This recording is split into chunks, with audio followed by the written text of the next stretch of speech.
started here. Welcome, everybody. Glad you came. Get a little drops coming in. That was great. Huh? A couple housekeeping notes. If you have a membership, you get to see all of these great speaker presentations for free, as well as unlimited memberships or unlimited visits to the museum. So if you haven't joined, we hope you do. Restrooms 15 feet that way, hang a left, you're there, in case you need it. A couple of things coming up. September 9th, our speaker series will present Shady, the Triceratops, and its story so far with Dr. David Schmidt and Dr. John Tosi. They unearthed a 3,000-pound skull, Triceratops skull, in the Badlands of South Dakota. So that'll be kind of interesting, I think. That's coming up on September 9th. September 16th and 27th, we have our Show Me Dino Day Lab Days. Downstairs in the lab. You can see the Missouri dinosaur if you've been through our museum. That's a juvenile jacket of a Missouri dinosaur. And what is the Missouri dinosaur? What's the real name of the Missouri dinosaur? Anyone know? Missouriensis. Parasaurus missouriensis. I knew that. That's always one thing you learn today, and you're going to learn a whole lot more today, I think. Paleontologist Mike Fix, he's down there, and they meticulously had to brush and dig around these little small bones and stuff. So it's quite interesting. He's very interesting to talk to as well. Our speaker presentation today is sponsored by John Carroll, who has received numerous national, state, and local awards for leadership in park and historic site management and wilderness preservation. So we thank you for that. And just a quick note, maybe what was your interest in the owls? Well, owls are among the most interesting creatures, and when I worked for a number of years at Tower Grove Park, and we had owls there, and we always heard that there were Forest Park owls. So I'm going to check up on Forest Park today. Yeah, there you go. Well, we certainly appreciate your sponsorship. The museum is a not-for-profit. We receive no tax money. It's all donations and sponsorships and a little grant money that we get. So that's how we keep this great museum afloat. So let me say one more thing. Yeah, sure. We have owls in town here in St. Genevieve. You can hear them at night along Gallery Creek, the barred owl, and then in other places I've heard the GreatHorned as well. Yeah, I love that sound too. It's really cool. So anyway, thank you, John, so much for sponsoring today's presentation. And we welcome Mark HX. You'll have to tell us what the HX stands for. Glenshaw, who is an award-winning naturalist who has closely observed and documented the lives of great-horned owls in Forest Park in St. Louis since about December 2005. He shares his work on his blog, Forest Park Owls, as well as on Instagram, Twitter, YouTube, and Facebook. The Owls and his work with them has received regular coverage from local and regional media spanning the spectrum of TV, radio, print, and the web. The Owls and Mark had their first national media coverage with an appearance in 2022 on the E! Entertainment Network show, Welcome Home, Nikki Glaser. Mark does extensive outreach work with the owls. He leads dozens of tours called Owl Prowls, great name, love it, in Forest Park each year. He also gives scores of talks across Missouri, Illinois, and beyond to a wide range of organizations and institutions. He was awarded the Citizen Scientist Award by the Academy of Science St. Louis in 2006. Mark is a certified interpretive guide, a certified Missouri master naturalist, and a volunteer for Forest Park Forever. A native of Washington, D.C., we won't hold that against you, and a son of American mother and South African father. He has a dual citizenship of both nations. Mark has his bachelor's degree in history with a minor in communications and journalism from WashU in St. Louis. And when not studying owls, Mark works as a gift processor for the advancement department at the University of Missouri, St. Louis. Mark's talk, Forest Park Owls, Hiding in Plain Sight. We'll cover how we found these owls, basic facts and species, and he will share many of his photos and videos to illustrate their amazing behavior. So please help us welcome Mark Glenshaw. Thank you. Thank you, everyone. Thank you so much. I'm very excited to be here. I have never done a program not only at this center, but I've never done one in St. Genevieve ever. And I do, as you heard, scores of talks each year. So I'm very grateful to the museum, very grateful to John for sponsoring this program and having me here. And I want to thank each and every one of you for being here today. I definitely understand and appreciate how precious time is on a weekday. Even if it's a little rainy, it's still precious time. So thank you for sharing part of your time of your weekend to learn about owls. And I'd like to start today with a quick reassurance. And this reassurance is, even with Stephanie's very nice introduction still ringing in your ears, I think it's very important that I reassure you that I'm the right person to be here today to talk to you about owls. And I say this because you're all meeting me for the first time. And since you're meeting me for the first time, you're noticing things about me. And I'm very confident that one of the things you're noticing about me is the appalling lack of hair on my head. So I think it's important to reassure you that I really do study owls, and not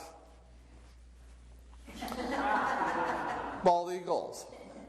Now don't get me wrong, I love bald eagles. They're amazing, beautiful animals, and of course our national symbol and so forth. And this is a bald eagle that not only I photographed somewhere, I photographed this bald eagle in Forest Park, and not only just in Forest Park, but in the very territory of the great-horned owls that I study. And I've seen some fascinating interactions between these two birds. And while I love seeing bald eagles, I just want to reassure you, I really do concentrate my efforts, my energies, my time on studying owls. Now, anytime I talk about owls and my work with them, whether it's something more formal like today, or just talking to a neighbor, colleague, and I mentioned I'm a naturalist and I study owls, the first and best question comes up really fast, and that is, so how did this all begin? How did you get started studying owls? And that's a great question, because this is not something that you just wake up one day and decide to do. Hey, I'm going to go study owls. This began in a very organic and natural way, and it began with 2 seeds.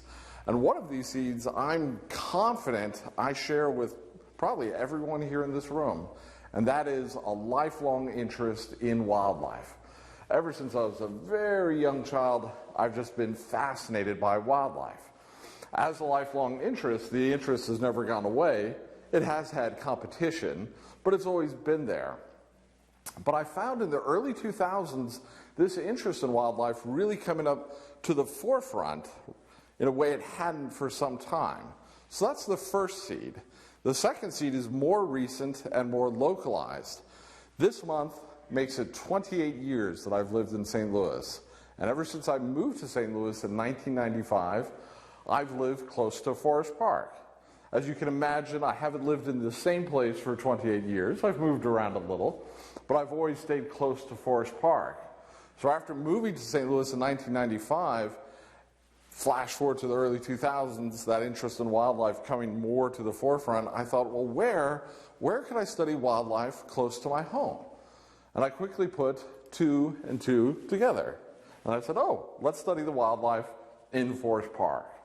And I quickly fell in love with Forest Park and its wildlife because I began to see and eventually photograph a wide range of wildlife.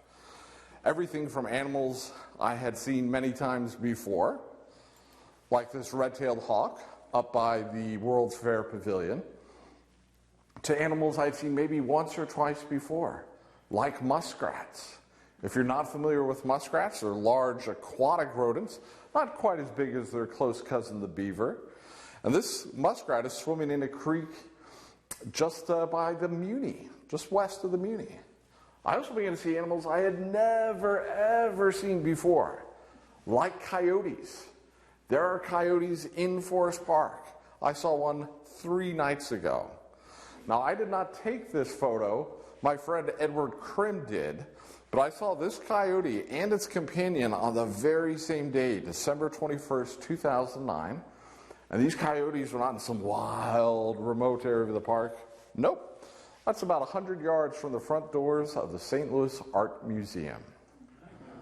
Now, I mentioned that my friend Edward Krim took this photo not only to give Edward the proper credit, but also to point out that Edward is a professional photographer. Me, on the other hand, I am a naturalist who takes pictures.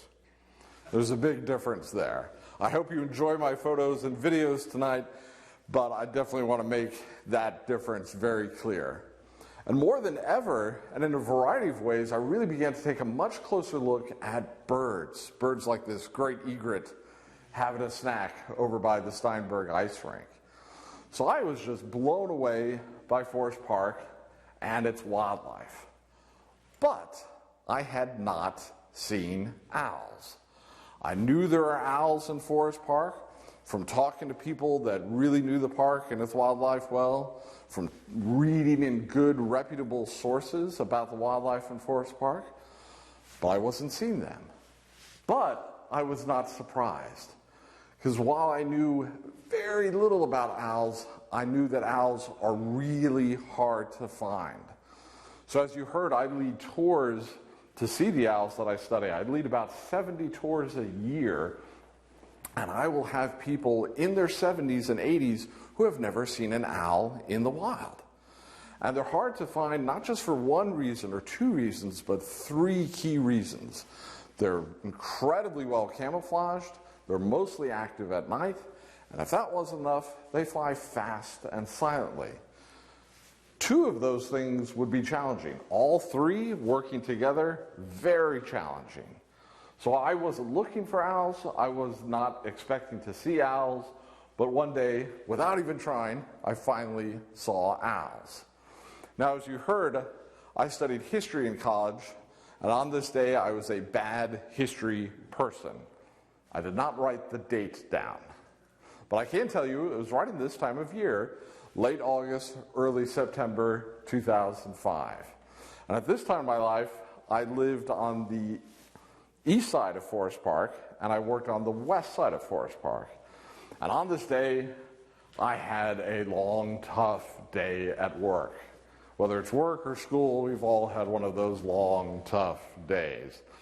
And as the day finally ended, I thought, I need to walk home through Forest Park. I'm going to de-stress, decompress, feel better, have some nature time.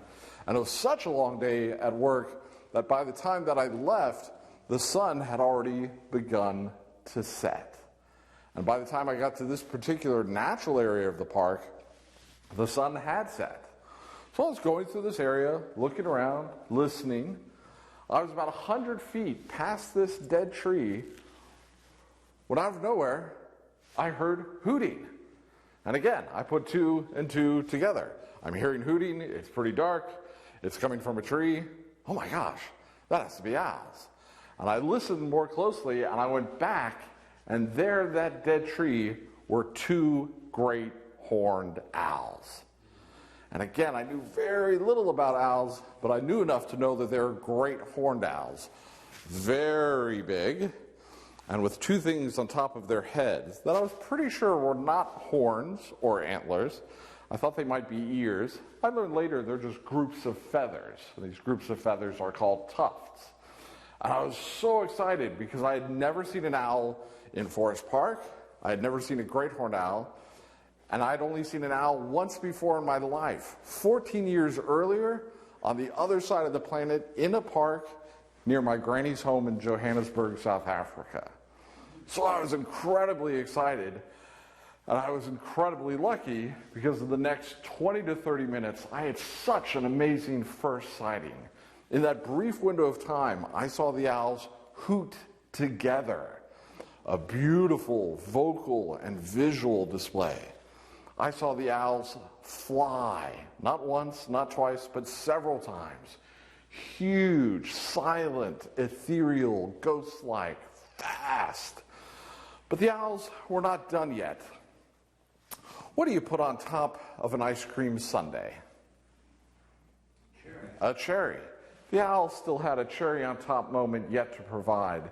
And that happened when, much to my surprise, one of the owls chased a great blue heron. Great blue herons are huge birds, very powerful predators. They're twice the size of a great horned owl, but this heron was terrified and it flew out of there squawking and croaking in alarm and panic like so.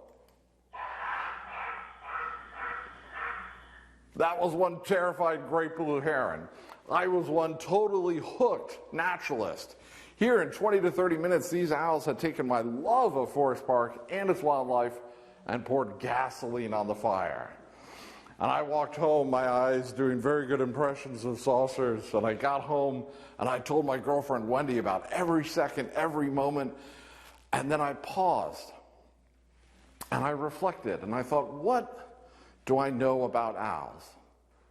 Okay, we're done. That's how little I know about owls. Let's change that. Time to hit the books. A few years earlier, I bought this book at a library book sale. And I remember being at that book sale, taking a look at this book, thinking to myself, hey, this is a pretty cool book. I've only seen an owl once, but I've always been interested in them. Yeah, let me, $2, sold. Pulled it off the shelf. That night, read about 80% of it. An excellent book to start with, Owls by Connie Toops. And as good as this book is, I didn't stop with this book. I've acquired a few more since then. I now have over 50 books on owls because I already knew that anytime you study anything in nature, whether it grows in the ground, swims in the water, flies in the air, you have to do the homework and you have to do the field work. You got to sit in your favorite chair and learn the facts inside and out. What I'm sharing with you today is not from me spending 20 minutes on Wikipedia last night looking up owls. No, it's from tons of research, but you also have to put on your boots and go out and spend time in the field and see and hear things yourself. And what's great is that each type of work helps and inspires the other type. To this day, I will see owl behavior that makes me say, I don't understand what's happening. What's going on there? I don't know. I have to keep doing my homework. And then I'll be doing my homework and my feet will start to get itchy because I'm learning something new or I'm getting a different understanding of something I thought I knew pretty well, but now I'm thinking about it differently. Let me go out now and apply this knowledge in the field. Now, with a lot of homework and a lot of field work, but also a lot of collaboration, what we're doing today, sharing information, I began to see that same pair of owls regularly. That took me months to get to that point. But once I began to see them regularly, then I could name them. And I named them Charles and Sarah. And here are Charles and Sarah. Charles higher up on the left, Sarah slightly lower down on the right. And as you see, great-horned owls are indeed great. They're beautiful, they're powerful, and yes, they're bloody big. Great-horned owls are the third tallest owl in North America, coming in at 18 to 25 inches tall. So 1.5 feet to just over 2 feet tall.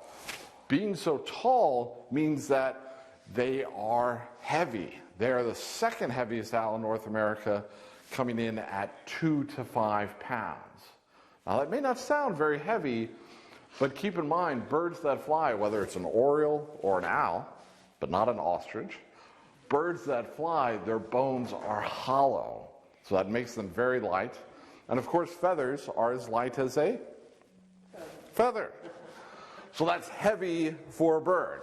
Like if you saw an NBA team and they had a player that was 6'1", you could say, wow, that's a short NBA player. Yes, 6'1" is a short NBA player. In my immediate family, that's a giant. We top out at 5'11" in my big family. So it's all about context. And as you look at this photo, Sarah's on the right. Females are larger, and not just with great-horned owls, but the vast majority of the birds of prey. So owls are a bird of prey. What's another type of bird of prey? Eagle, yep. Hawk, falcon, very good. Vulture, let's not forget vultures. Ospreys. So the birds of prey, the girls, ladies, the girls are bigger than the boys. Now, a key thing about great-horned owls is where you can find great-horned owls. They're the most widespread, commonly found owl in North America. These guys are found in every state except Hawaii. every province and territory of Canada, and if that wasn't enough, they're found throughout much of Latin America. Now, where you find an animal is called its geographic range. This is a huge geographic range. It's one of the biggest of any bird of prey on the planet. But since they live in so many different habitats, it gives us an interesting situation, a bit of push and a bit of pull. On one hand, great-horned owls are really easy to study because you can find them everywhere. Oh, but wait, that makes them very hard to study because they live almost everywhere, and not everywhere is the same. I need some help from the young people in the back. I'm really bad with my alphabet. What's the first letter again? Okay, I'm glad I'm not alone. First letter of the alphabet. All right, how about the older people in the audience? A, thank you. Taking our friend the letter A, this is an owl that you can find in Alaska and Alberta and Arizona and Arkansas and Alabama. Oh, and I've run out of fingers. Argentina. So think of how different those places are and how different the lives of the great-horned owls living in those places. So with great-horned owls, big differences in what they eat, where they nest, when they nest, how many live in an area. So let's keep this in mind as we talk about the owls.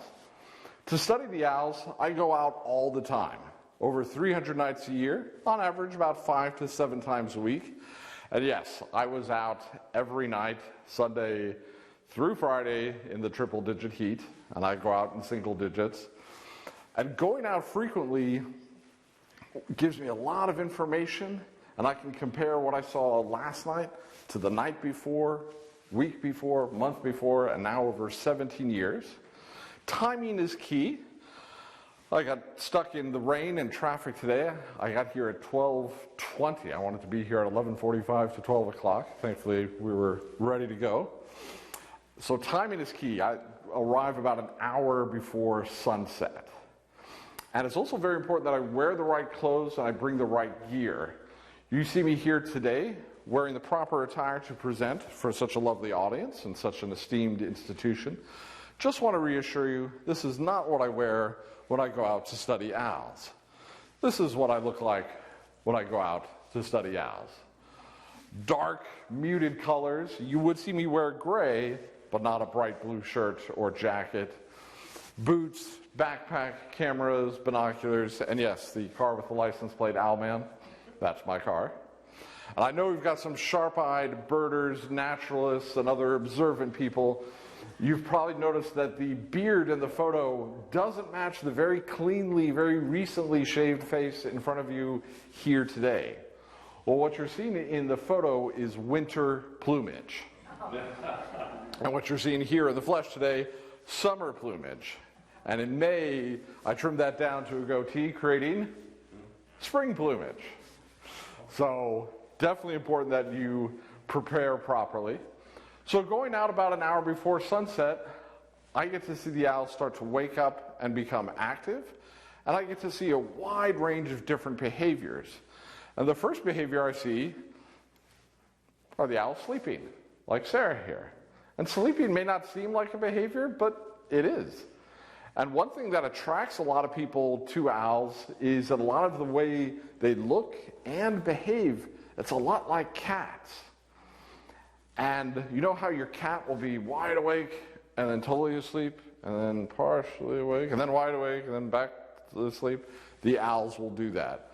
I can't tell you how many times the owls have made me feel like a liar. I'll be filming the owls and say, oh, Charles is asleep. And I hit pause on my camera and I turn off my camera and I look up and he's wide awake and doing something.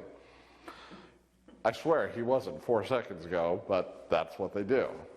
Now, as they start to wake up, they do what all animals do, us included, as we wake up. They stretch and groom. This is Charles doing one of 2 stretches that owls do.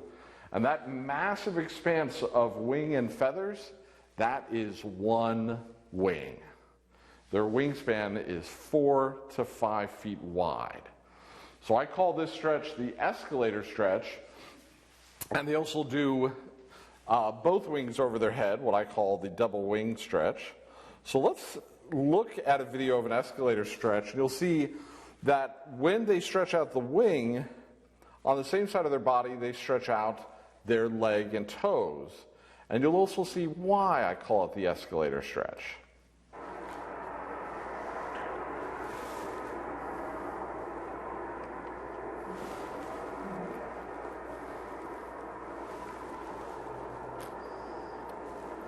One wing.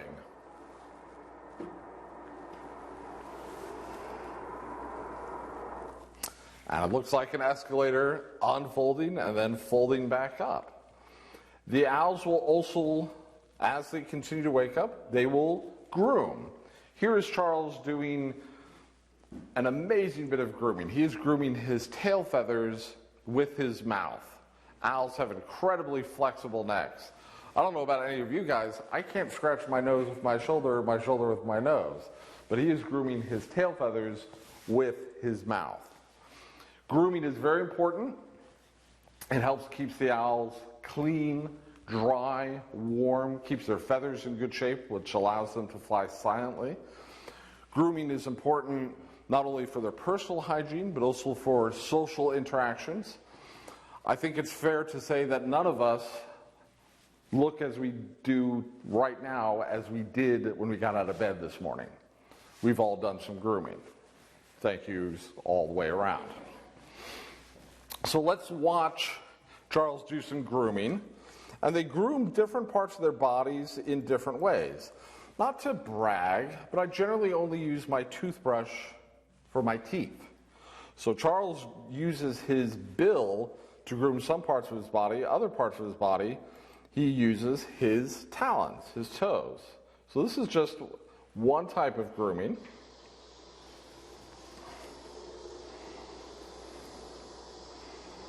And yes, it gets super fuzzy and fluffy.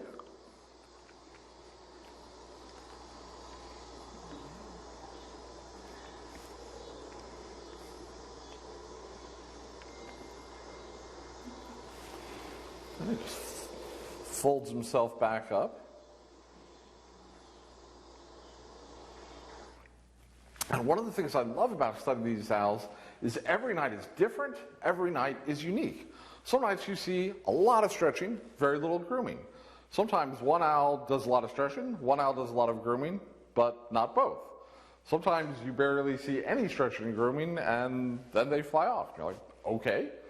So I have also seen some of these behaviors thousands of times, and it doesn't get old. I'll never forget the first time I saw an escalator stretch. Oh my gosh, the wing's going to hit the ground. Okay, it didn't, but now I need to scrape my jaw off the ground because that was amazing.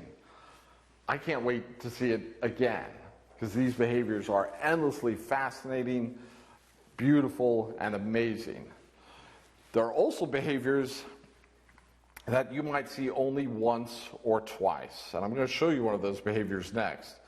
Back in September 2015, we had a 2-week stretch of no rain. I don't need to tell you guys that's a long time in our region not to have rain at that time of year. If it rains, sometimes the owls seek shelter. Other times they just sit there and get wet. But on this date, September 25th, 2015, Charles moved to the top of a dead pine tree. And you're not going to see one wing, you're going to see both wings and his tail feathers spread out as he takes a shower.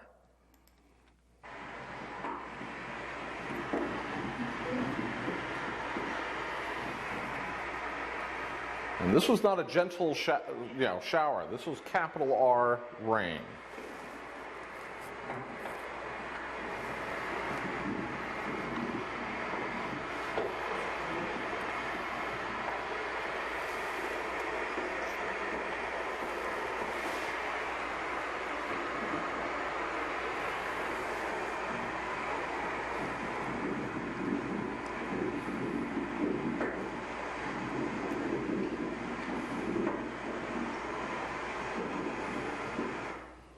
I love the tail feather shake at the end. Now that was almost 8 years ago. I haven't seen it since then, and I'd only seen it once before. Every night different, every night unique. Now, one behavior I won't see every night, but sometimes I might see it 2 nights in a row or 4 nights out of 7, are the owls ejecting pellets. Here's Sarah, and she's leaning over, and something is coming out of her bill. And what's coming out of her bill is a pellet. And some of you are probably like me here in August 2023, and you can say, oh yes, owl pellets. I know about owl pellets. I've even dissected owl pellets. Some of you might be like me back in August 2005, and you're saying, what's a pellet? Well, that is a pellet. All the things the owls cannot digest, fur, bones, feathers, insect exoskeletons, seeds, undigested by the animal the owl ate, and now undigested by the owl. It's kind of the opposite of refried beans, if you think of it. All of those things get compacted in a special part of their digestive system called the gizzard, not the lizard, but the gizzard, formed into a pellet-like shape, and then ejected out of their mouth. Now, it doesn't hurt the owl, but it's not very pleasant. It's a lot like a cat with a fur ball. And like a cat with a fur ball, once an owl gets the pellet out, it's very dramatic and traumatic and should be, have music from an opera by Verdi or Puccini going along with it. And then a few seconds later, they're fine. Now, before I show you a video of pellet ejection, I want to give you a hint, a tease of some of the things that great-horned owls can eat. This next picture is of the first partially intact skull I ever found in one of their pellets. That is the skull of a wood duck. And if you're not familiar with wood ducks, they're not as big as mallards, but they're a good-sized duck. They fly very fast, they're very agile, and one of the owls caught, killed, ate, and digested that wood duck. So let's keep that in mind as we watch Charles eject a pellet.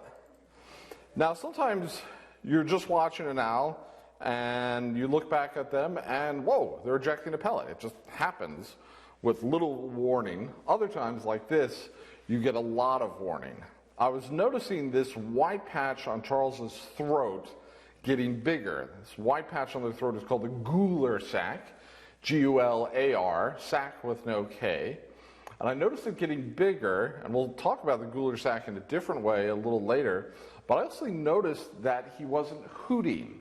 Because once the pellet reaches a certain point on its way out, they can't hoot until they get it out. Like if I have a big sandwich and I take a big bite of the big sandwich, ow, and you say, Mark, what binoculars do you recommend?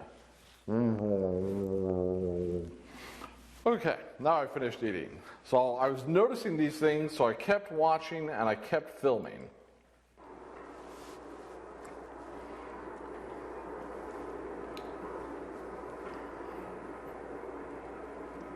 When I saw him lean over a little more and open his bill, I thought, ooh, there's a pellet coming. Even more so. So I made sure to...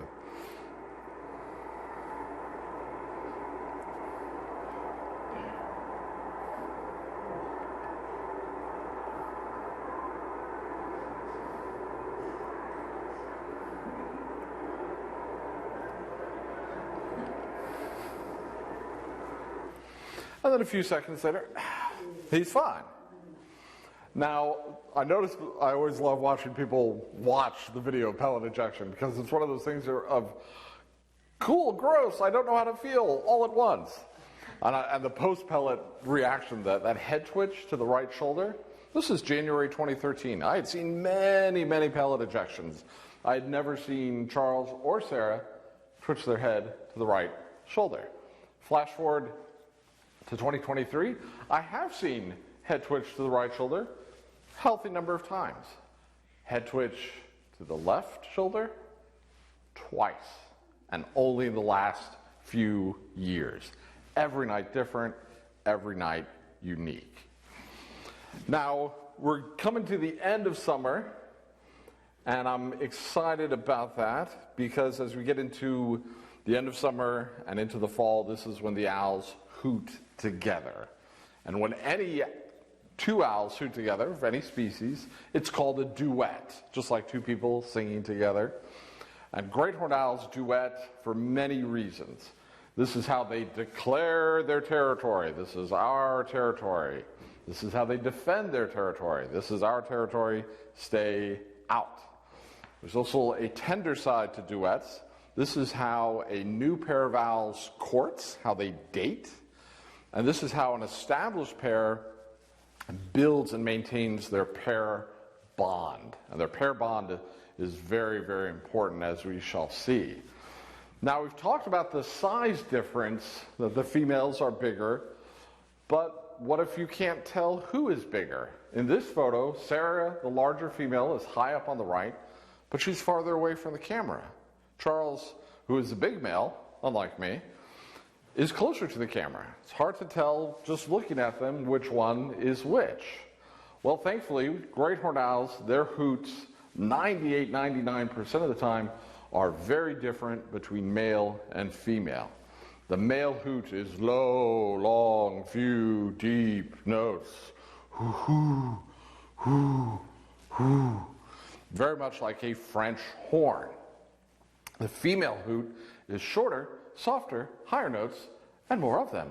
Hoo, hoo, hoo, hoo, hoo, hoo. More like a clarinet or a flute. Now, one of the other cool things about the hoots is just like our voices, the hoots are unique to the individual. I'm one of 6 kids. Our mom just turned 87 in June.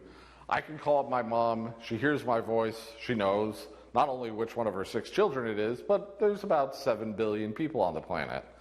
She hears my voice. She knows my voice. And my voice, of course, has changed. I didn't sound like this when I was 3. But she hears my voice, and she's like, oh, hi, Mark. She also has caller ID. But I think that's fair at the age of 87. So let's watch Charles and Sarah duet. And a duet is like any conversation. It starts slowly and gradually picks up speed. This is early in a duet, what I call first gear. Charles on the right, higher up, Sarah lower down on the left. Listen to the hoot and watch how their bodies move.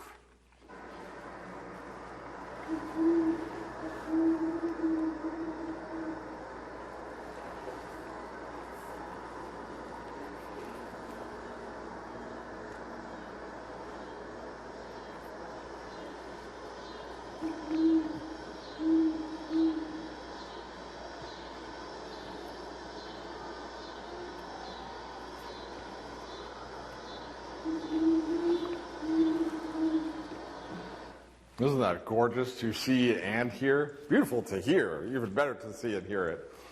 So you hear the difference between the male and the female? Excellent. But notice how their bodies move. We can stand or sit here and say, hello, good afternoon, barely move. But when they hoot, it's this full body motion. And let's talk about that white throat on the white patch on their throat, the Ghouler Sack. You can see they both have it. And the Ghouler Sack makes the hoot in a fascinating way. The Ghouler Sack inflates with air. Air moves across the vocal cords, but when they hoot, their mouth, their bill, their beak is closed. The sound comes through the Ghouler Sack. Here I am speaking in a good-sized room to a healthy number of people. I'm speaking at a certain volume. Now imagine if my mouth was taped shut. Mark, would you please open your mouth? We can't understand you. But in a very quiet part of the world, the louder call of a male can be heard up to 2 miles away. Even in busy Forest Park, I've heard Charles 1, 2, 500 yards away. That's how loud it is. And notice how they lift up their tail feathers. And the undersides of their tail feathers, just like the Ghouler Sack, are bright white. Great-horned owls are different shades of brown, black, gray, orange, and white. But what color, what shade is going to show up best as it gets darker and darker and darker? Bright white. So it's a vocal display, hey, we're over here. It's a visual display, hey, check us out. And you can be out on a cloudy, moonless night, and those feathers will be popping like the beam of a lighthouse. So that's early in a duet. That's first gear. Let's jump all the way to fifth gear. And in this video, they're going to hoot more in the first few seconds of this video than they did in the previous video. Charles is higher up on the left, Sarah lower down on the right. And you might hear another animal if you listen closely.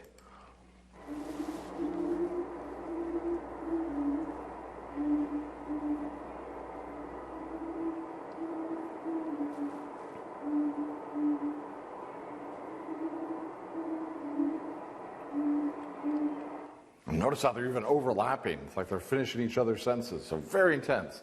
Did anybody hear? Yes.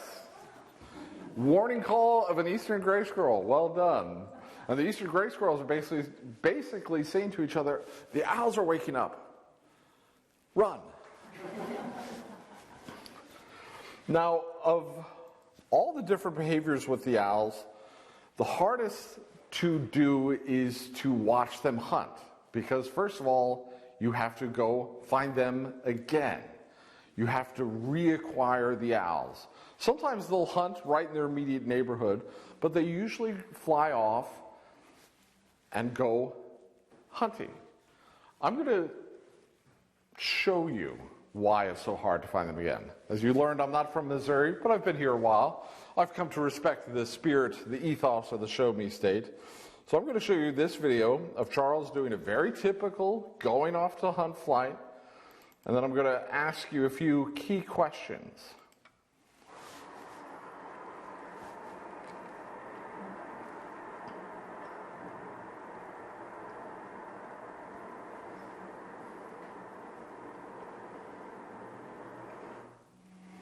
Beautiful. So, how far did Charles fly? We have no idea. We lost sight of him. Well, where did he land? We also have no idea. We didn't see him land. Is there a sound that we can follow? No, because like most owls, they fly silently. I've had Charles and other owls fly 1 to 3 feet from me with a 4 to 5 foot wingspan. You hear nothing. Now there is a question we can answer. Is it getting lighter and lighter outside, or is it getting darker and darker? It's getting darker and darker. Early on, this is when I would go home. I would think to myself, wow, I had a great night. Sarah did 2 escalator stretches. Charles ejected a pellet. We had a really nice duet. I saw some early flights. But Charles just went southwest and Sarah went northeast. Oh, and they fly 20 to 40 miles per hour. I thought, how am I going to find them again? I'm not. I'm going to go home. But the more I read about owls, learned about owls, thought about owls, the more I realized how important hunting is in their daily life and their life as a whole. And I thought, I need to see them hunt, and if I don't try to see them hunt, I'm never going to see them hunt. So I started to spend a lot of time working on reacquiring the owls and watching them hunt. And very challenging for all the reasons we've seen, but very rewarding. And one of the things that makes it so rewarding is a sight like this. A beautifully silhouetted great-horned owl, in this case Sarah. And Sarah's doing the main method of great-horned owl hunting.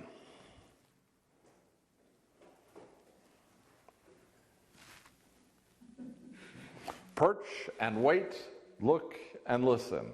Perch and wait, look and listen. They are very patient hunters. I've seen them hunt from one branch of one tree for 10 minutes and 20 minutes and 40 minutes, and one night, Charles, for 90 minutes. As you learned, I'm an East Coaster by birth and also by nature. I'm not always the most patient person, especially when driving. But the owls have helped make me become more patient. And what they can hunt, what they can catch, blew my mind. Great-horned owls eat a wide range of things you would expect. Rodents, rabbits, squirrels, songbirds. But they also eat fish, They eat reptiles and amphibians and also insects, worms, other invertebrates, and then things that, like me, you may not expect. Raccoons, wild turkeys, muskrats, hawks, other owls, groundhogs. Pet owners, they eat small dogs, they eat domestic cats. Remember the wood duck skull? They eat ducks, they eat geese. Remember that great blue heron? They eat herons and egrets, including great blue herons that are twice their size. Totally blown away.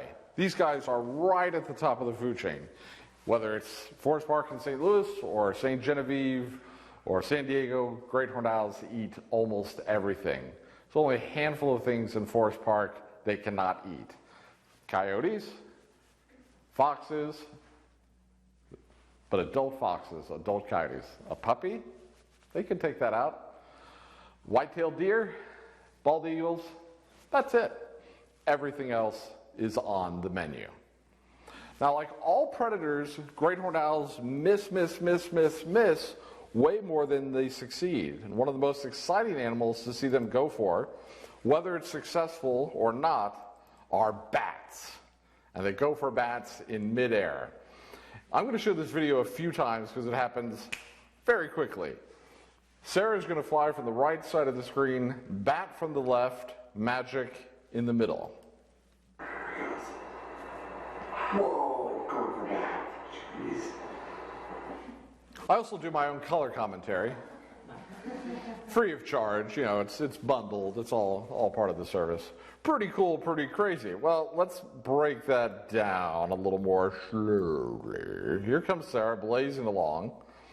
And finally, here comes the bat. Bats are hard to catch. They're small, they're agile. What also makes bats hard to catch? They're silent too, aren't they? They'll vocalize. You'll hear them flap. Their sensory skills. Yes, they have echolocation, essentially airborne sonar. And I sometimes wonder, what does a great-horned owl look like on a bat's sonar scope? I imagine bright, flashing, and red. So the bat essentially says, oh bloody heck, I'm going to die. I need to get out of here. But Sarah says, well, wait a second, I'm hungry. I would kind of like to catch and eat you. So let's go back to Sarah for a moment. Notice how she goes from this very level, straight flight to this fighter pilot, Top Gun, Jedi Knight turn. Look at that turn, ladies and gentlemen. She's pulling some serious G's. Now, Sarah doesn't try to catch the bat with her mouth. No, she lowers her talons and tries to catch the bat by literally plucking that bat out of thin air. Now, the bat is just under Sarah's right wing, and Sarah realizes, bats, I missed. Sarah pulls up her talons and flies off. If you look at the bottom left of my video player, you see some numbers. Those numbers tell you that all of that took 1 second. Now that we've seen it broken down, let's watch it not sped up artificially, but again at the actual speed at which it occurred. Whoa, going for that. Jeez. And yes, I have seen them catch bats. Now, sometimes you see them make a predatory attempt, but you're not sure what they went for or if they caught it. And like other things, you just have to keep watching, keep observing, keep documenting. You're going to see Charles fly out of the right side of the screen. You'll get a beautiful view of his gorgeous, huge wingspan. And then you'll see him make a predatory attempt. Now, you're not going to see what he went for or if he caught it, but keep watching.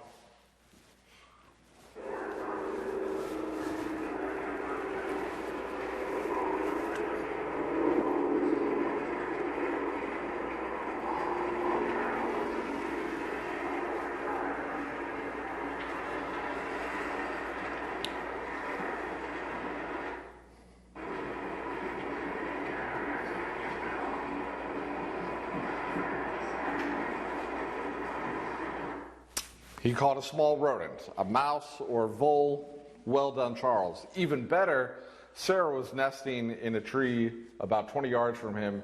He flew up and delivered that tasty morsel to Sarah, who was very busy nesting. Now, thankfully, while hunting is very challenging for any predator, the hunting for great-horned owls in Forest Park is very good. And this is important because Charles and Sarah have had many mouths to feed. Since 2006, they have had 23 owlets, 23 babies. And they had those babies in 10 successful back-to-back consecutive years in a row. Just amazing. So let's look at some owlet highlights. 2008 was a really cool year because great-horned owls average 2 to 3 youngsters. They sometimes have 1, very rarely have 4 to 5, but 2008 was the very first year I saw them have 3. It was also the first year that I named them, and I named them Bart, Lisa, and Maggie. And yes, I'm a huge fan of The Simpsons, but also for good scientific reasons, because a female great-horned owl lays her first egg and starts to incubate, starts to sit on it right away. And the second egg can come 1 to 2 days later, or as many as 2 to 5 days later. And if there's a third egg, it comes after the second egg.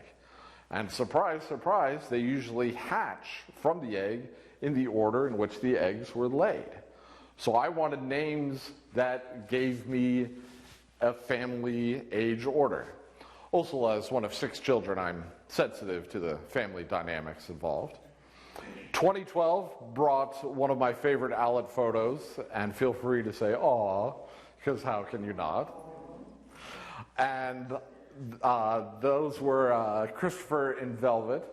And I've been saying the following for years. I can show you documentary evidence of what I'm about to say. It has been going back years and not just for the past 18 months or so. But the owlets are so cute. They're so sweet. I am confident that they could give Vladimir Putin diabetes. And I would like to see that field tested, frankly. The following year brought 3 owlets again, and another one of my favorite owlet photos. You're just like, I need to sit down. They're too cute. And I love this photo because it takes me back to that beautiful May day where I just walked into their territory and, oh, hi guys. Hey, Mark. And I also love this photo because it shows that difference in the age of the youngsters. Look at the owlet on the right. That's the oldest one, Lawrence. And notice how much more like an adult he looks, especially compared to the owlet on the left, the youngest one, Stuart. And the middle child, Edward, is kind of in between them, and literally in between them. And most recently, Charles and Sarah had 2 owlets in 2015, Grace and Harold, and here's Sarah feeding them. And I'd love to show this photo to demonstrate how the owlets grow in a fascinating way. Look at how big they are. They're 2 months old. They hatch from an egg about the size of a chicken egg. And not a huge chicken egg, kind of a regular chicken egg. And in 2 months, they're 80% adult height and weight. But there's a curveball. The bodies grow very fast, but their abilities to fly, land, feed themselves, hunt by themselves, those take a long, slow time to catch up. So parents, grandparents, aunts, uncles, imagine a child with the body of a teenager, but with the abilities of a toddler.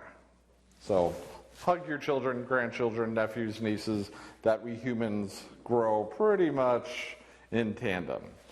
So one thing you can generalize with great-horned owls, whether it's in Maine or Missouri or Manitoba or Mexico, anywhere you have great-horned owls, they're one of the first, if not the very first bird to nest, because youngsters take so long to fully mature. From mating to the youngsters leaving takes 7 to 9 months. So the pair bond that's formed by the parents duetting is hugely important. This is the longest breeding cycle of any owl in North America. You can't have a 7 to 9 month breeding cycle on a first date, singles bar, Tinder basis. You need a serious pair bond. So let's watch some owlet antics, some more of these cute, fuzzy, fluffy guys. I really like to show this video from 2010. They had 3 owlets that year as well. I named them Reese, Malcolm, and Dewey. I always like to show Malcolm in the middle. And I like to show this video because it shows a lot of things at once. They're 2 months old, they're huge, and they're really clumsy because they have teenage bodies, toddler abilities. It's a windy April day. They're having a really hard time keeping their balance, and they're playing a classic sibling game, follow the leader. One owlet flies to a branch, and the other 2 follow. And while they're doing all of this, you're also going to hear this sound. This is called the begging cheep. This is the owlet saying, "Mom, Dad, we're over here and we're hungry." And it's been 4 seconds. We're going to do it again and again and again. Parents, grandparents, aunts, uncles, you know what I'm talking about. So let's watch them play follow the leader. Let's listen for the begging cheeps. Watch how huge they are, how clumsy they are, all at once. So there's one owlet. Hear the call? Ooh, 2. And those are babies.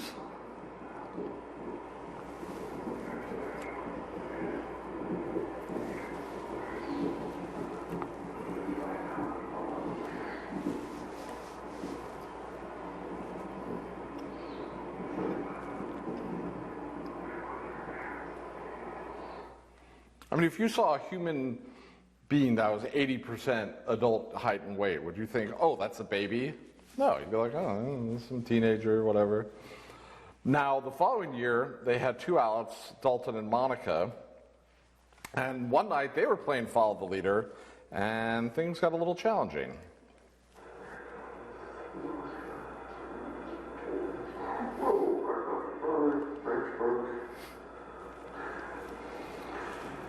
That's one of those things, oh, it was funny because nobody got hurt.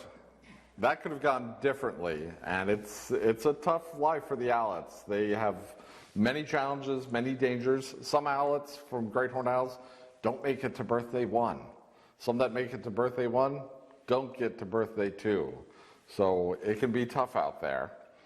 But one of the things I love most about owlets is their curiosity. The whole world is new to them. And I hope you'll find this video a lovely example of that curiosity. This is Grace in June of 2015, perched on a low branch of a fallen tree, and a firefly begins to fly around her. And she's fascinated by it. She's also going to demonstrate that amazing neck flexibility we talked about a little earlier.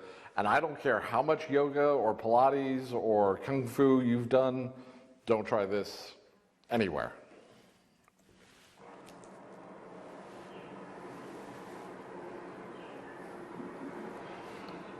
That was over a 190-degree head turn.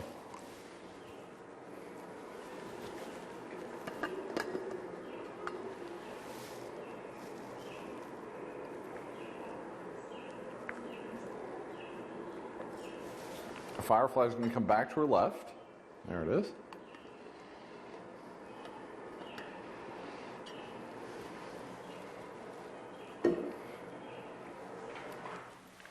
And this is all happening in Forest Park, right in the middle of the city of St. Louis. And it's happening around here. I urge you to go and check out as much of this as you can. Now, a few weeks after I shot that video of Grace and the Firefly, we had a very sad development. Sarah died. On July 18th, 2015, I found Sarah in this very unusual area of their territory, and just from her posture and her expression, I knew that she was ill or injured. We've seen how around sunset the owls start to wake up, they stretch, they groom, they hoot, they fly. I found Sarah before sunset, stayed with her for an hour after sunset, she did nothing. I was very concerned. I came back the next morning. She was still there. Owls will perch, sometimes in the same spot, days in a row. But there is such a difference in her behavior that it told me, you haven't left. You've been here all this time. I came back that night. She was still there. Charles called to her that second night. She did not call back or even look in his direction. She was there for over 36 hours. The last I saw her was the morning of July 20th, 2015. My friends and I searched for her extensively, intensively, never found her. Very sad time. I miss Sarah to this day. I miss her every day. The most amazing female GreatHorned Owl I'll probably ever see. But through this sad time were two very important silver linings. The first one was that the owlets had reached a key point on their path to becoming independent adults. GreatHorned owls eventually have to leave the parent's territory. It's called dispersal. It's very important that they disperse. It allows the prey populations to recover. Imagine if you had your family over for Thanksgiving and no one left. You'd be going to the grocery store pretty fast. Or actually sending them to the grocery store pretty quickly. Two, it keeps the gene pool nice and healthy by having the youngsters leave and go and find their own territories. The owlets will disperse on their own, but the parents also encourage dispersal. You guys might want to write this down, parents. They reach a point where they stop feeding the owlets. Around here in Missouri, that's usually in the midsummer. And Sarah and Charles had stopped feeding the owlets about 2 weeks before she died. And if Sarah had died 4 weeks earlier, or 6 weeks earlier, or back in March, the owlets probably would have died too, from not enough food. And who protects them from predators? Mom. So that was a big silver lining. The other silver lining was I'd been so lucky. I'd seen so much of Charles and Sarah as individuals, as a pair, as parents, but I had never seen courtship. I had never seen them date. They had already dated, they had already courted before I met them. I had read about GreatHorned Owl courtship, but I had never seen it. And I thought, well, maybe I'll get to see Charles court and find another mate. Looking back on it now, I think it's fair to say that neither Charles or I had any idea what he was in for. A non-stop owl drama whirlwind begins. Charles has had 6 mates in the last 8 years. Now, ladies, please don't get judgy on Charles. As you will see, he's had to. First of all, Sarah died. He had to find a new mate. September of 2015, Charles courts with 2 females. Courtship is dating. Dating is courtship. It doesn't always click with that first person or the second person. Didn't work out with Charles and those females. Third female shows up in October. 2 months later, they become a pair, and I name her Olivia. Small female. About Charles's size, maybe a touch smaller. Now, Charles and Olivia mated, but she did not nest. Olivia did not nest. She did not pick a place, lay eggs, and have young. Charles and Sarah had young year after year after year after year. Why did she not nest? I don't know. They also mated twice as much and twice as long as I had ever seen. So very odd, very different year. Then as we got into the spring, Olivia started to spend time and distance away from Charles. Olivia did not listen to her Tammy Wynette records. Stand by your man. And a few weeks later, a larger and very aggressive female shoved out Olivia. You haven't seen Olivia since April of 2016. Gone. This female was so aggressive, not only did she shove out Olivia, she started to chase Charles around. There was only one name I could give this female, Samantha. as in Samantha from Sex and the City. And Charles was not happy about this, but we males, we're flexible, aren't we? 10 days later, he's like, all right, fine, you're here. Kind of cute. They became a pair and tried so hard to have young. 5 nesting attempts between 2016 and 2019. Yes, in 2018 and 2019, they had 2 separate nesting attempts. All of these nesting attempts failed. No owlets. Have no idea why. They tried, it didn't succeed. Sadly, in April of 2019, Samantha died. Very tough to see that.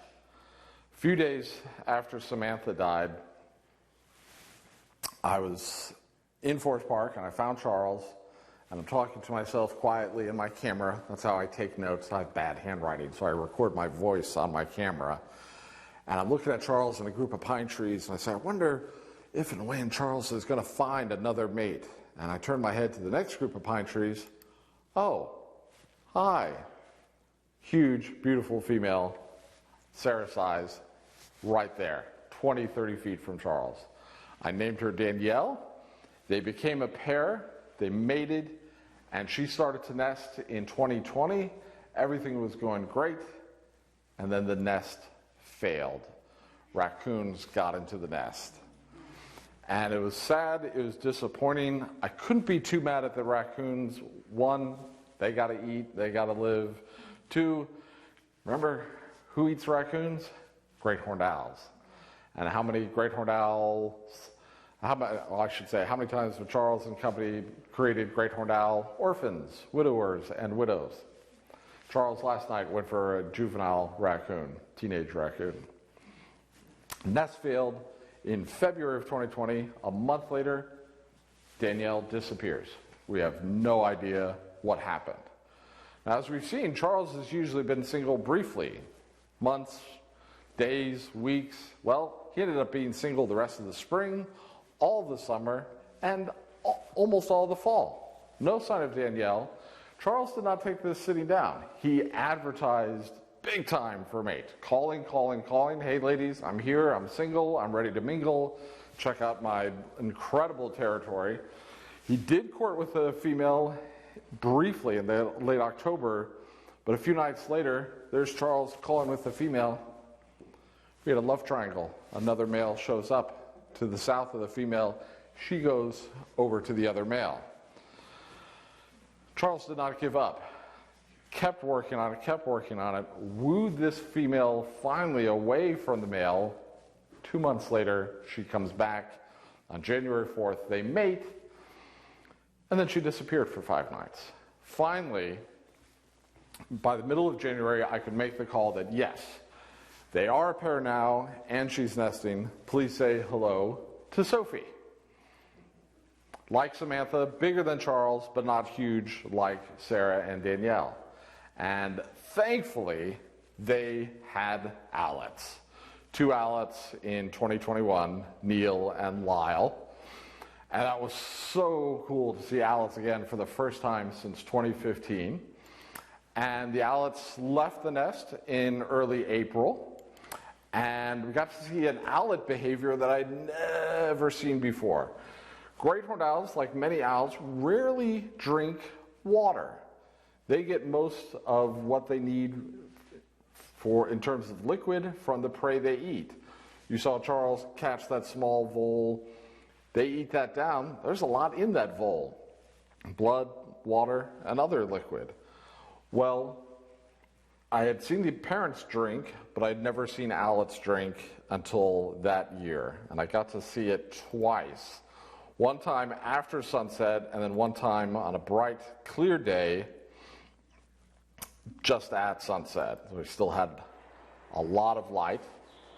And they're in the park's riverway.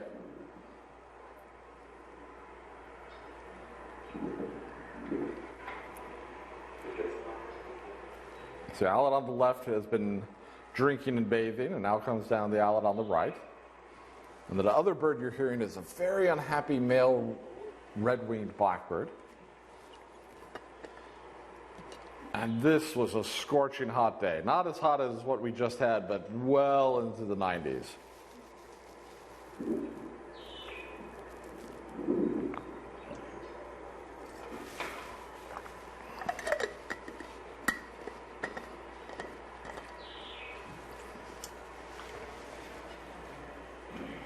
It was very tempting to get into the water. That's how unpleasantly hot it was that day.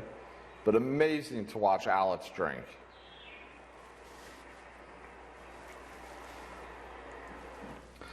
Now, 10 days after I got to see that, everything was going fine until Lyle sadly died. The younger Owlet died.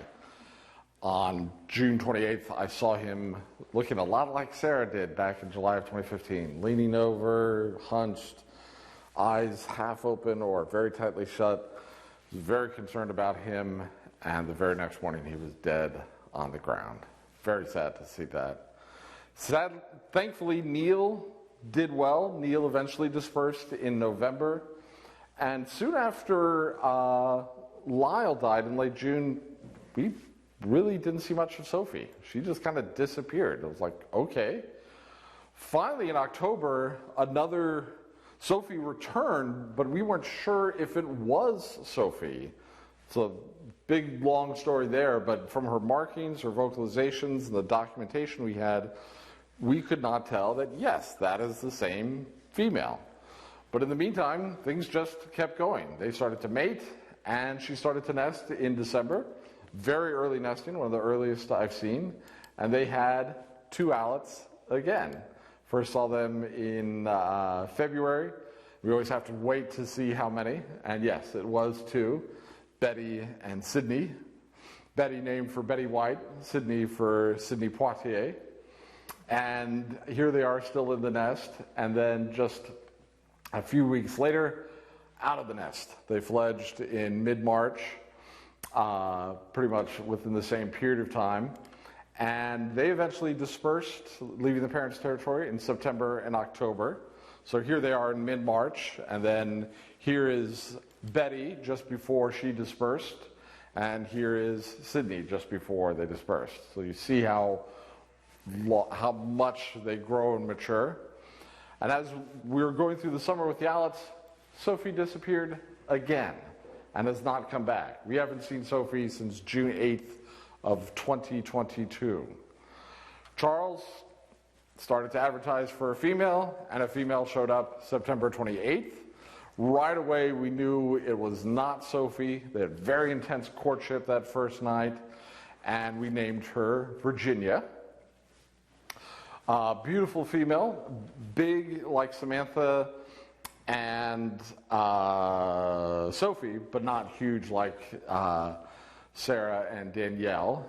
And they started to mate very early, November 10th, one of the earliest matings I've ever seen. And sure enough, she started to nest very early as well. And everything was going great. And then Virginia died. We haven't seen Virginia since December 24th.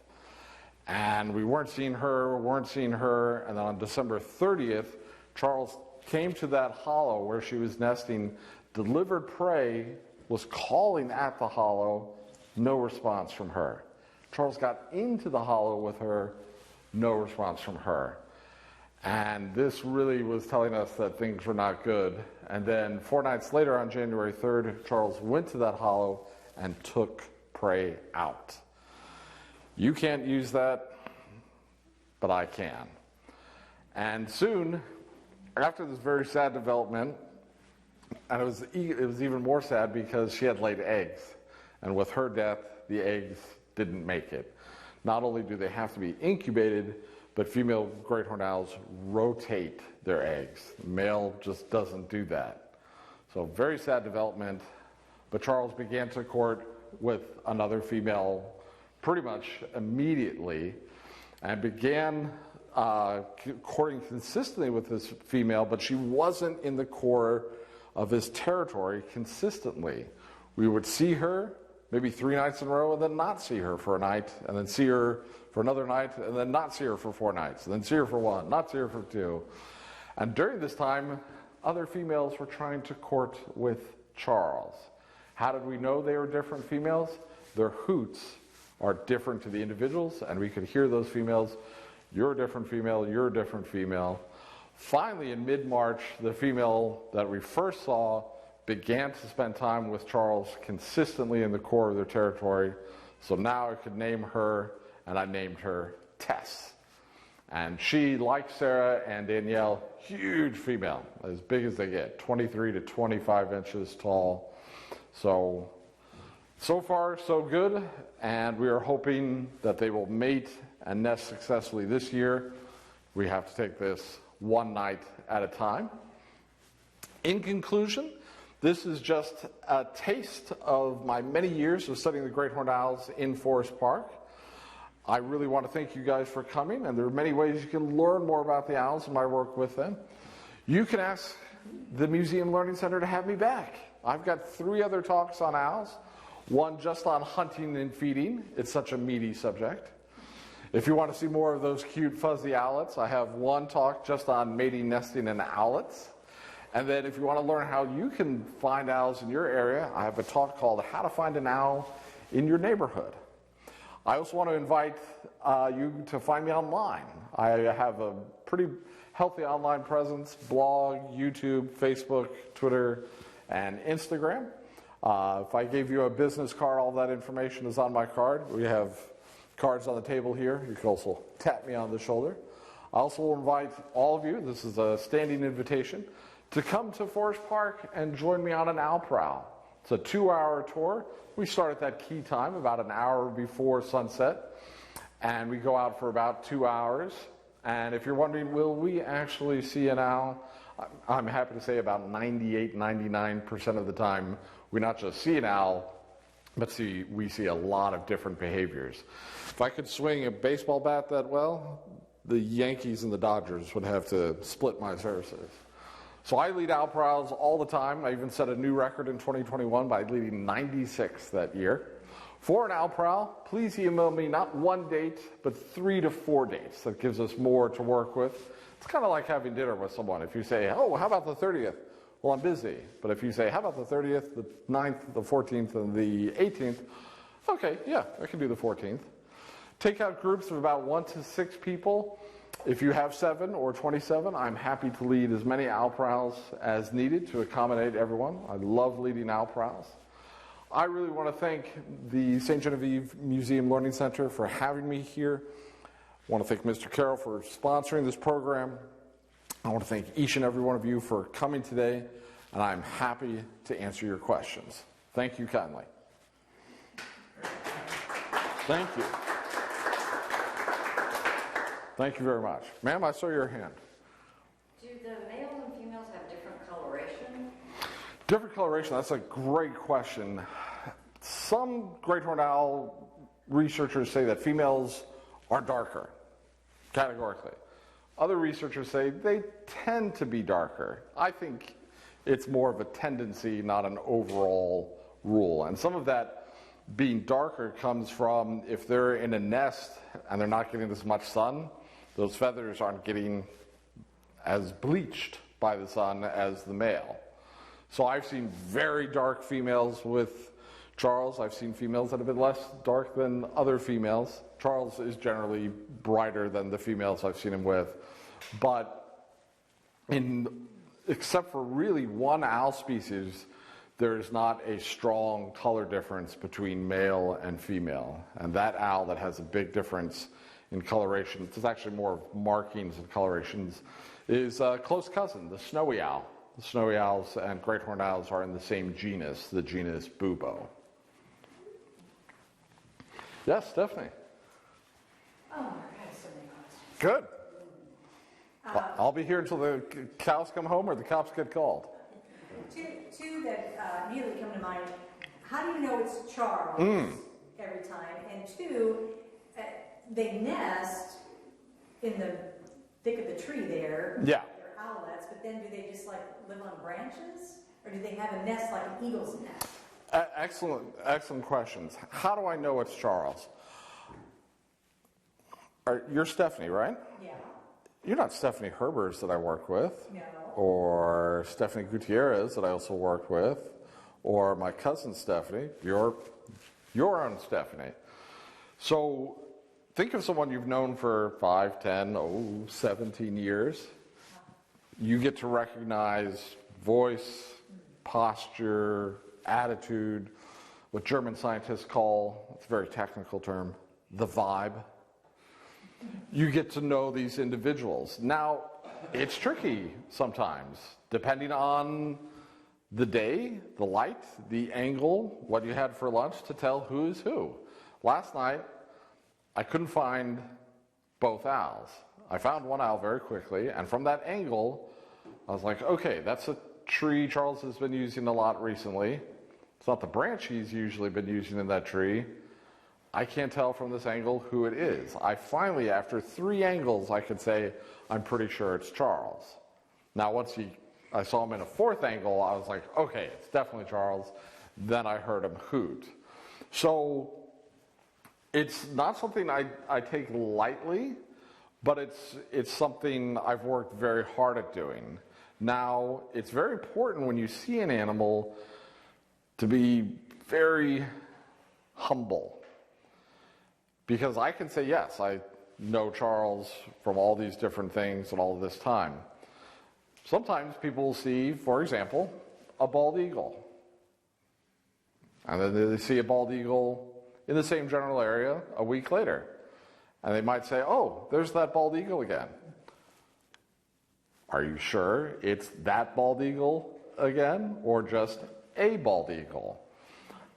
So you have to spend the time, and you have to be very humble. So I wasn't sure last night if it was Charles for probably a good 10, 15 minutes. I'll never forget a night in the fall of 2014. I found Charles, I found Sarah. Right away, I knew that was Charles, that was Sarah. I took a different angle on Charles. And if I had seen him from that second angle first, I would have said, oh, there's Sarah. Because from that angle, he looked more like her. What was your second question? It was a great one. Nesting. Nesting. Oh, thank you. Nest, as a noun, as a verb, you want to use very precisely. Nest is where eggs are laid, eggs are incubated, where the youngsters hatch from the eggs, and where they live until they leave the nest. Any bird, when it leaves the nest, that process is called fledging. Where they sleep is not a nest. It's a perch or roost site. I'm pretty confident that none of us are going to sleep tonight in the bassinet we slept in our first night on the planet. It wouldn't fit. It would be uncomfortable. Mine's, if it's still around, about 800 miles away. It's a bit of a drive. So where they sleep, and this is the same for any bird, is a perch or roost site. So nest you want to use very specifically.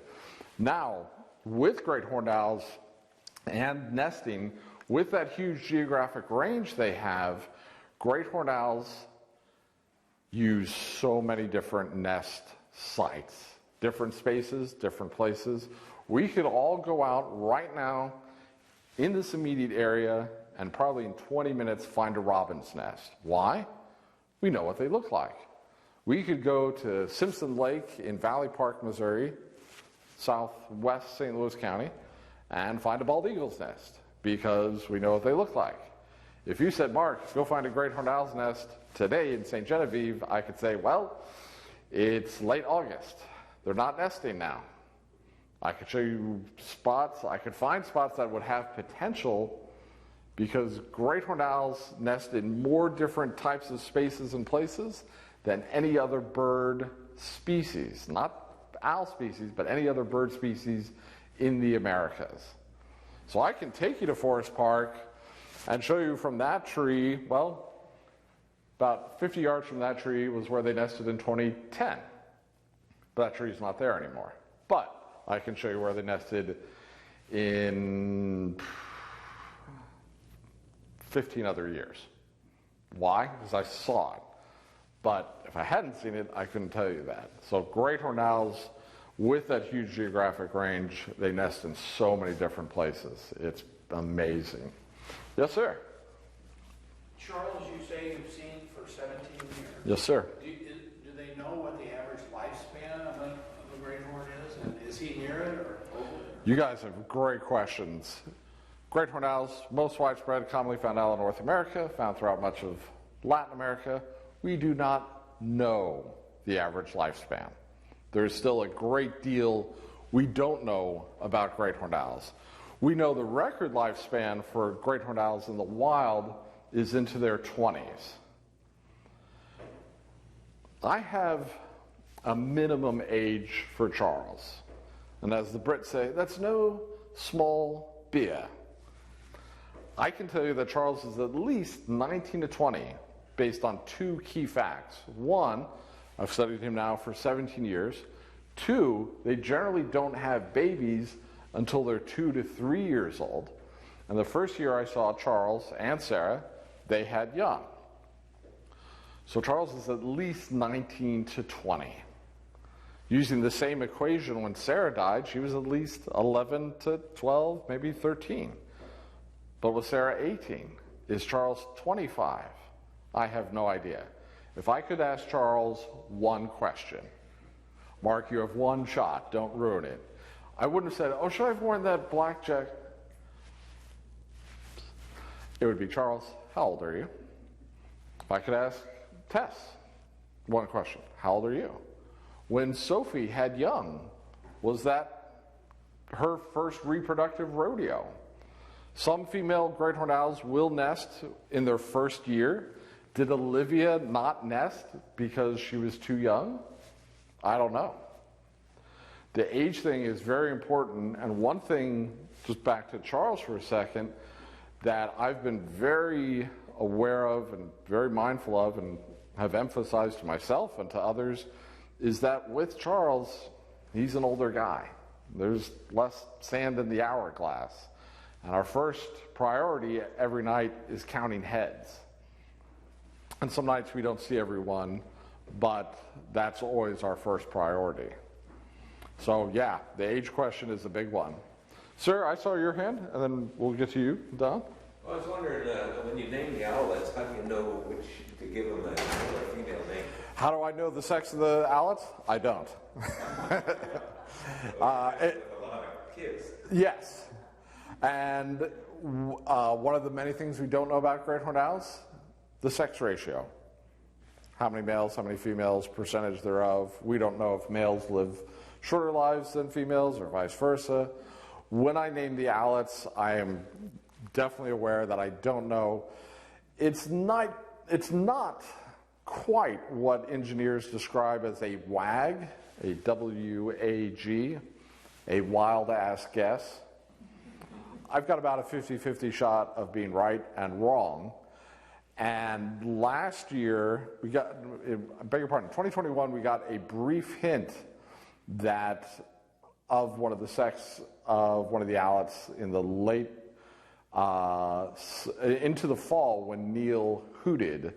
And it was a very early version of their adult hoot, and we were able to say, oh yes, it's a male or a female. Now last year, we named Betty and Sydney, and both of them did early versions of their adult hoot, and we realized that Betty was more of a Bertram, and Sydney was more Sydney S-Y-D-N-E-Y. I was not ashamed to be wrong. It was fascinating to hear them do those early versions of their hoot. So yes, yeah, great question. Don, please. Charles, you described Charles. You recognize Charles. Does Charles recognize you?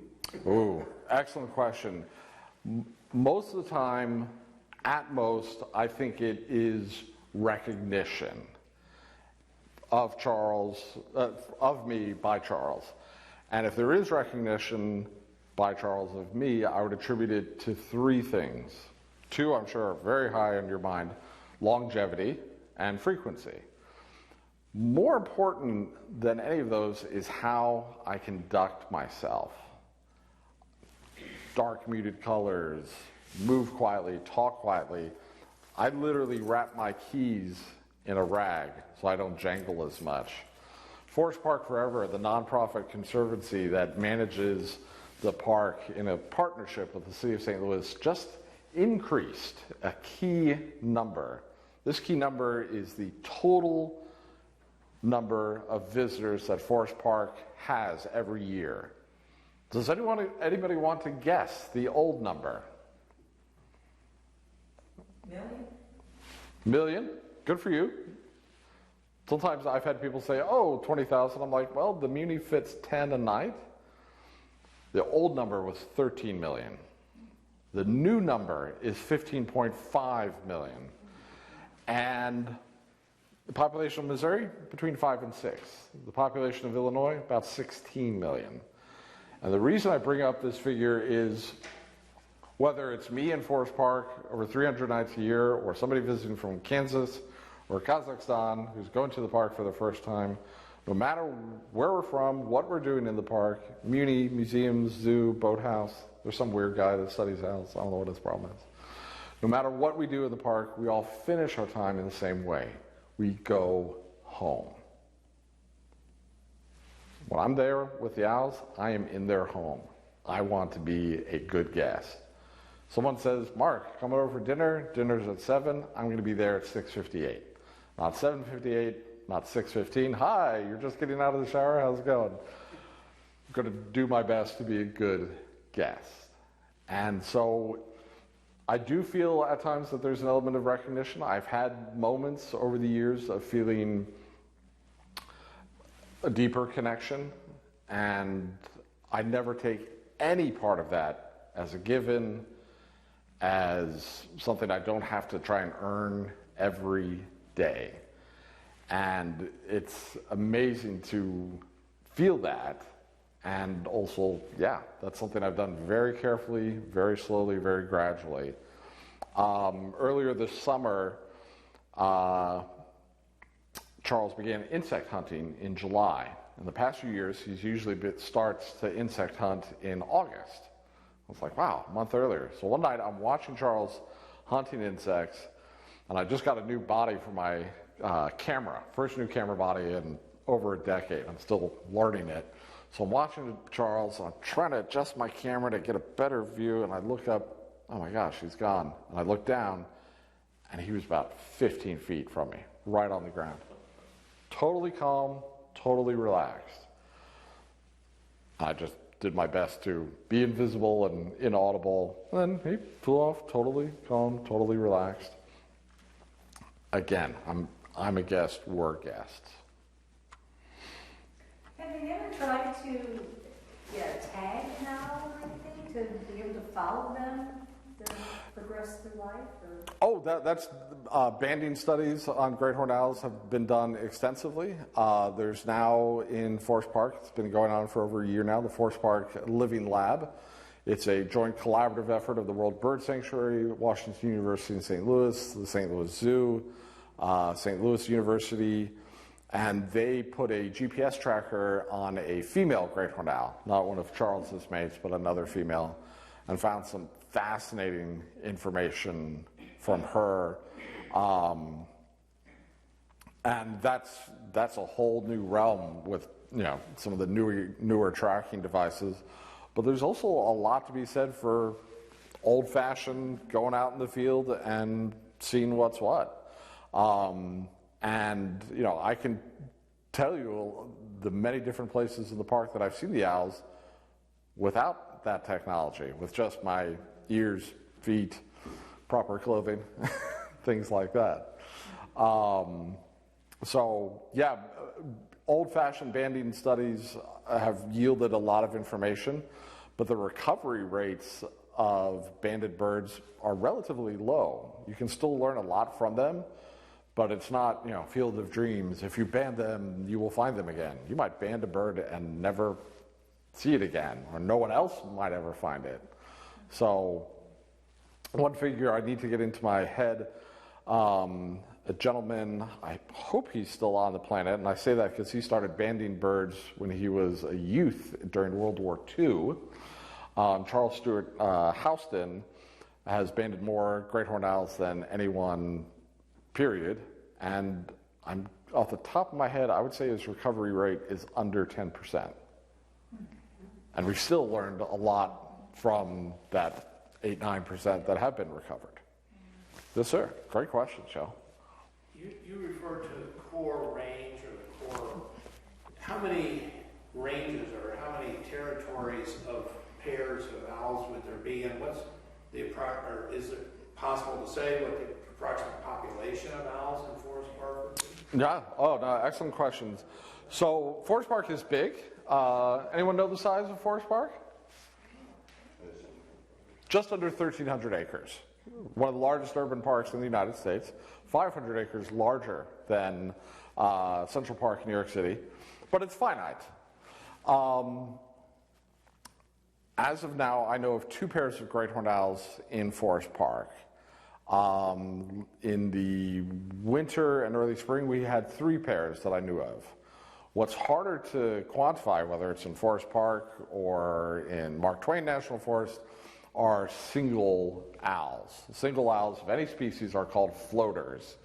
And they do a very good job of trying to stay undetected. And they can sometimes live in the territory of an established pair as long as they're not making their presence known. Like if I'm camping in your backyard and you don't see me, no harm, no foul. We did have a very interesting thing in the winter and early spring of 2021 and 2022 into 2023 of an intruding male owl who was often not just on Charles's block or Charles's lawn, but in Charles's front hallway. And I felt bad for that male owl, but I was also not very happy with him either. I felt bad because he was in another part of the park and he had a mate, and then his mate died. I also felt bad because this single male owl was between the 2 established pairs of great-horned owls. And I felt bad, but I was also like, yeah, you might want to get the hint and leave. You know, if you say, I want to open a new pharmacy and there's a Walmart, Walgreens, and CVS, you probably don't want to open your new pharmacy right there. You might want to go, 50 miles down the road or what have you. So we developed a less than charitable name for this male owl, Numbnuts. And with Charles, and back to Charles's age, Charles doesn't fly with a cane. He doesn't, he went after a raccoon yesterday. Charles, in much of his behavior, looks like he did 5 years ago, 10 years ago, 17 years ago. The big change in Charles's behavior in the last 4 to 6 years is that the area that he has gone around to declare and defend as his territory, and where his overall range where he hunts, that has shrunk. And other males have come closer in to places that they may have dared to do once and then very clearly gotten the message of, that was a big mistake, I'm not going to do that again. And in the last several years, we've had males, numbnuts being the most extreme of them. I'm not on your block, I'm not on your lawn, I'm in your front hallway and I'm reading your mail. So in these situations, Charles has reacted negatively to these intruders, but he's let the females, Sophie and Virginia, take the lead in getting the intruder out. Now, with great-horned owls that huge geographic range, huge variations in territory size and population density. Decent rule of thumb for great-horned owl territory size is about a square mile. Now, since they live in so many different habitats, I mean, just in the St. Louis area, I've seen them in big parks and small parks and big yards and small yards and rural and urban and suburban and golf courses and cemeteries.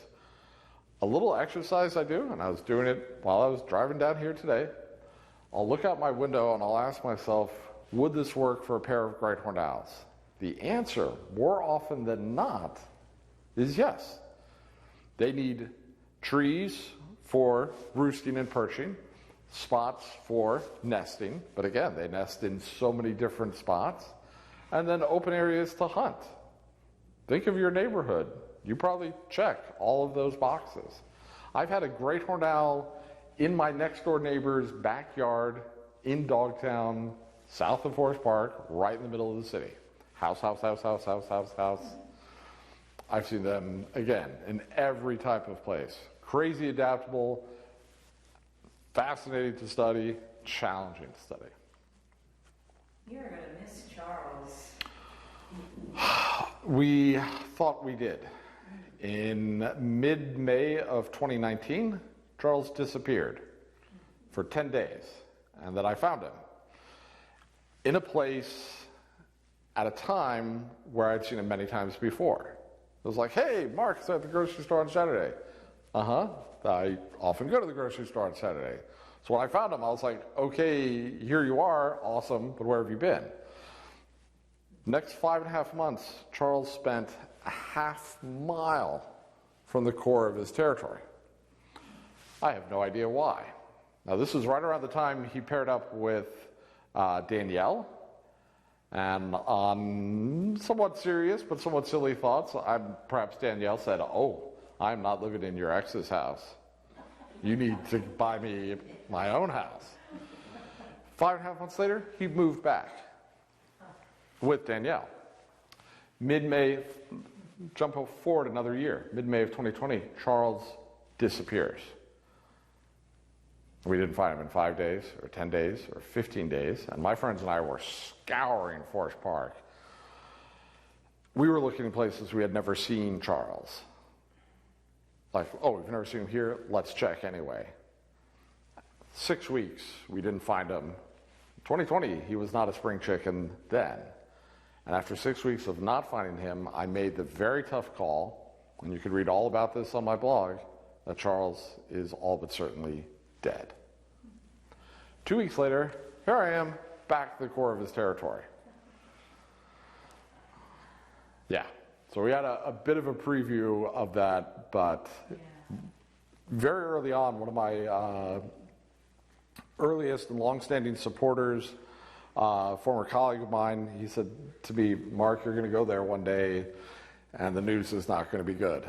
And I said to my buddy, I said, I'm way ahead of you. Every day in a small way, you prepare for that. And our first priority every night is counting heads. And, we didn't see Tess last night. I would have slept better if I had seen her. We had a night about 2 to 3 weeks ago, we found no one. And the very next night, bam, bam. So, yeah, it's a big challenging dynamic. But yeah, no, Charles, most amazing male great-horned owl I'll probably ever see. And I can say both objectively and subjectively, there's definitely something very special about Charles. With many of my friends, I also mentor them about great-horned owls. And one of my friends and mentees, Brenda Henty, has been studying a pair of great-horned owls. There's been some changes in the cast, but the same female now for, 12 years? And Brenda studied Charles and Sarah intensively with me for a number of years. Every time Brenda comes out and sees Charles, she just says, wow, there's just something about him. He is not your everyday great-horned owl. He is truly a great-horned owl. Well, thank you guys so much for your time, your interest, and your questions. Big applause to yourselves. Lovely audience. Thank you. And I hope we can return. For being our guest, and you can bet we'll have you back again. We'd love thank to. you. Thank you again to John Carroll for being our Thank you, sponsor John. for your program. Really appreciate and it. Good luck with Charles and all the gang up there. Thank you so much, Stephanie. Thank you. Thanks so much. Everybody, thank you for coming. Thank you. How fascinating. They're totally.